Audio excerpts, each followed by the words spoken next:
Hello, Indian Hills. Today I am going to walk you through how to set up your Google Drive. If you don't know how to get to your Drive from your email, um, we can say, here's my email, and I can click here and I can find my Drive. And once I click it, it will take me to the Drive that I want. So here I'm in my Google Drive, and I have actually logged into my son's Google Drive, and you can see what his drive looks like from his ninth grade year at Valley Southwoods.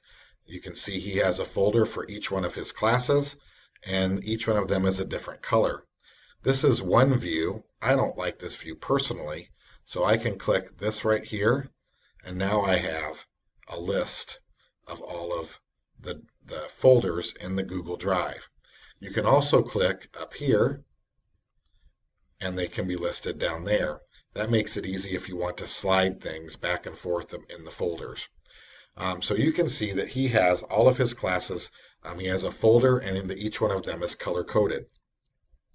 So one of the things I notice is he has two lit and comps. So if I wanted to combine or put a folder inside of a folder, I could easily grab one of them and slide it in, and it would go there.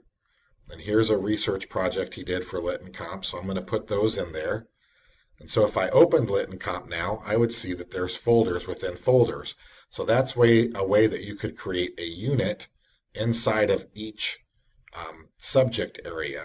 So you have Lit and Comp, and I could have a research project, could be one folder for one unit. I might have a poetry unit, for example. I might have a thematic unit, but I could name those units and put the documents, so here's a Google Doc, into those folders. So think about this as kind of like a filing system. Okay, so what I'm going to do is I'm going to show you, this is kind of what one looks like, and I'm going to now mess with his Google Drive a little bit. And so what I'm going to do is I'm going to create a new folder. So I'm going to go here, and notice I can create a new folder. I can upload a file, or I can upload a folder. I can create a new Google Doc, a new Google Sheet, which is like Excel, or a new Google Slide, which is like PowerPoint. I can also add more, and you can add some more by adding apps. But right now I'm going to add a Google folder. So I'm adding one. I'm going to title it, and it's just going to be English 8, and I'm going to create it. And I see now, oh, it shows up alphabetically, automatically. Notice it has no color. So if I want to change the color, I can go down here to change color and say, hey, I want that to be the same color as my English was before. So Lit and Comp, we want to change that color. We'll make it orange. And so English 8, I'm going to also make orange. And that way I know English is orange. I can also change the color over here. So anywhere, all I'm doing is right-clicking. So I can change the color, and that just gives me a quick way to grab something. So now I have English 8. I can make another new folder, and I can make Science 8 or Science 7, whatever it is that you need. You could also name it by the teacher's name, but I think Science 8 is just the easiest way to do it. I create the folder. It automatically alphabetizes. I see that biology has always been, or science has always been blue, so I'm going to change that color to blue. Okay, so there's my folders. So I want to keep my folders organized, and if I can, I want to try to keep folders within folders organized even, just like I just showed you with Lit and Comp. The more that you can keep your folders organized, the easier it's going to be to find things. So sometimes I can search for documents up here, and I could just type in my son's name, and it will give me all kinds of documents and also other people. So let's look for an actual document here that's not named after him. So if I was looking for that electronic notes, then I could see electronic notes, and I could click on that. So that's a quick way to find it. But if I also know that it's in my Lit and Comp folder, and it's in a folder inside of the folder, it's even quicker way to get a hold of things. So that's definitely something that you want to do and want to stay organized. Think about whether you want to create folders for some elective classes, and so on and so forth. Now, I want to let you know there's a difference between my drive and things shared with me. If something's shared with me, it means I still have access to it, but I don't own it. It's not mine. It's not in my drive. I can still search it, and I can find anything that I want in things that are shared with me. But until, like this here, does not actually belong with me until I add it to my drive. So I can do that by going here and adding it to my drive.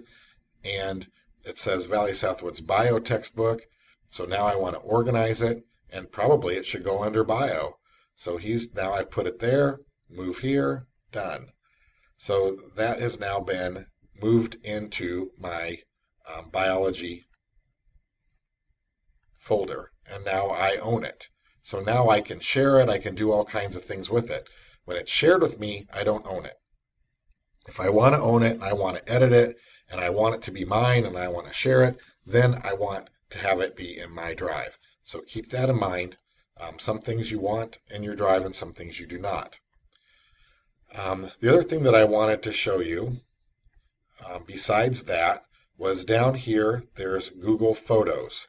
Google Photos is a great way, whenever you take pictures from your phone, to have them automatically stored. So if you're taking pictures, so before I can talk about Google Photos more, though, I have to actually show you up here. Right now I'm in my son's account, but I have my personal account, my school account, and my Drake account are all connected to my accounts. So on my phone, I have those same accounts. If I download the Google Photos app on my phone, it will automatically sync to all of those accounts. I can go into that Google Photos app and I can have it, I can set it to go to my school email, and then I know all of the pictures that I take from that time on are going to sync to my Google Photos in my school email.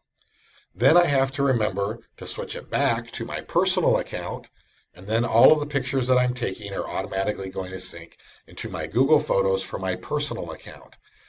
There have been times when I've messed that up, and it's easy to make a correction.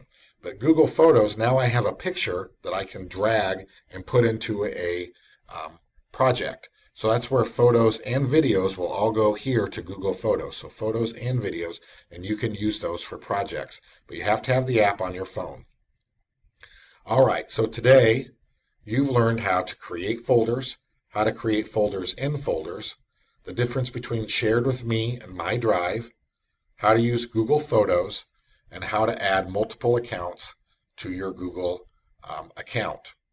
You've also noticed that there's all kinds of different apps here, and you can add apps, and you can go to the App Store and get all kinds of different apps that will connect, Google Hangouts, YouTube, all of those things. And remember, you should have a school account and a personal account, and try to make sure that everything is appropriate and shared with only people who need to be able to have access. Thank you very much. That's Organizing Your Google Drive 101.